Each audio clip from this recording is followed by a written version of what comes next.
लोकसभा चुनाव के नतीजों का आना जारी है और जैसे जैसे आंकड़े सामने आते जा रहे हैं, ये साफ होता जा रहा है कि इस बार केंद्र में गठबंधन की सरकार बनने जा रही है। इसकी वजह यह है कि रुझानों में एनडीए को तो बहुमत मिलता नजर आ रहा है, लेकिन बीजेपी बहुमत से दूर है।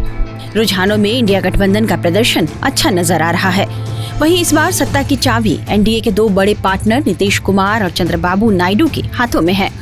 चूंकि इस बार बीजेपी अकेले सरकार बनाने के जादुई आंकड़े से दूर है, इसलिए इस मैजिकल नंबर तक पहुंचने के लिए उसे अपने सहयोगी दलों पर निर्भर रहना होगा।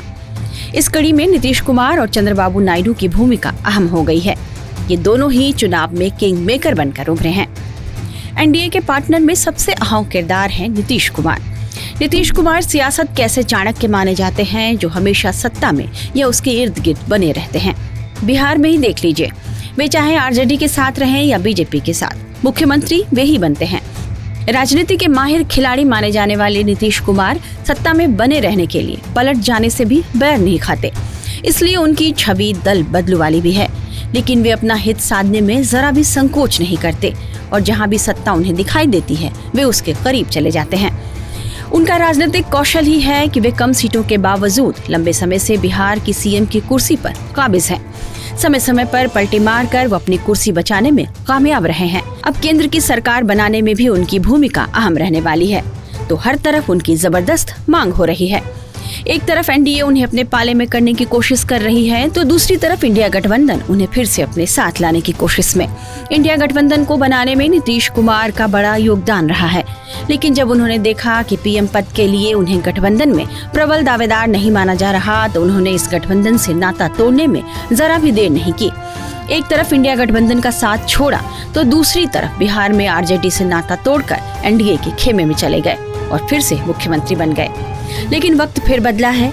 इंडिया गठबंधन ने उम्मीद से अच्छा प्रदर्शन किया, तो यहाँ नीतीश कुमार की मांग फिर से होने लगी और नीतीश को लेकर इंडिया गठबंधन के नेताओं के सुर बदल गए हैं। सपा नेता आईपी सिंह ने सोशल मीडिया पर एक पोस्ट लिखा, जिसमें लिखा था, नीतीश सबके हैं। अब इसका क्या मतलब है, ये आप इसके मायने निकालिए। वहीं राजद के राज्यसभा सांसद मनोज झा ने नीतीश कुमार को लेकर बड़ा दावा किया। मनोज झा ने इशारों में नीतीश कुमार को लेकर कई बातें कही। देखिए, मैं एक बात बार बार आपसे कहता हूं कि नीतीश जी इस गठबंधन के सूत्रधार भी थे। हालांकि बाद में उन्होंने निर्णय लिया, लेकिन मुझे जहां तक उनकी राजनीति को मैं समझता हूं, और जो तेजस्वी जी बार बार कह रहे थे कि 4 जून के बाद कुछ बड़ा हो सकता है, तो संभवतः नीतीश जी या फॉर दैट मैटर चंद्रबाबू, वो दोनों चाहेंगे कि देश को इस आत्म केंद्रित, आत्ममुग्ध, एक वेंडेटा वाली पॉलिटिक्स से दूर ले जाया जाए, ऐसा मेरा विश्वास है। आप लोग उम्मीद करते हैं कि नीतीश जी, और आप लोग कोशिश करेंगे कि नीतीश जी को आप बताएं कि भाई इधर आना है, आप इसके सूत्रधार रहे हैं? देखिए, मैंने जो कहना था मैंने कह दिया। नीतीश जी के साथ हम विरोध में भी रहे, लड़े भी, साथ में काम भी किया, लेकिन इतना हम जानते हैं, उनकी राजनीति फासिस्ट ताकतों के खिलाफ रही है। उन्हें आत्ममुग्धता पसंद नहीं आई, तानाशाही कभी किसी की पसंद नहीं आई। मैं समझता हूं उसी अनुसार निर्णय लेंगे।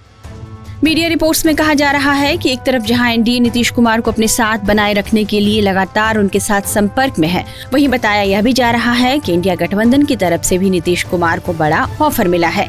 नीतीश ने गठबंधन जब छोड़ा था, तब भी लालू ने उनकी वापसी की संभावना जताई थी। चुनाव के दौरान भी तेजस्वी यादव ने नीतीश की वापसी को लेकर बड़ा बयान दिया था। ऐसे में समझा जा रहा है कि अगर इंडिया ब्लॉक नीतीश को अच्छी पोजीशन ऑफर करता है, तो उनकी फिर से यहाँ वापसी हो सकती है। नीतीश कुमार की किंग मेकर की इसी पोजीशन को लेकर तो सोशल मीडिया पर कहा जा रहा है कि किस्मत हो तो नीतीश कुमार जैसी। अब देखना होगा कि कल नीतीश कुमार एनडीए की बैठक में शामिल होने के लिए दिल्ली तो पहुंच रहे हैं, लेकिन वे क्या फैसला करते हैं, इस पर सबकी नजरें टिकी होंगी। टाइम्स नाउ नवभारत डिजिटल की रिपोर्ट।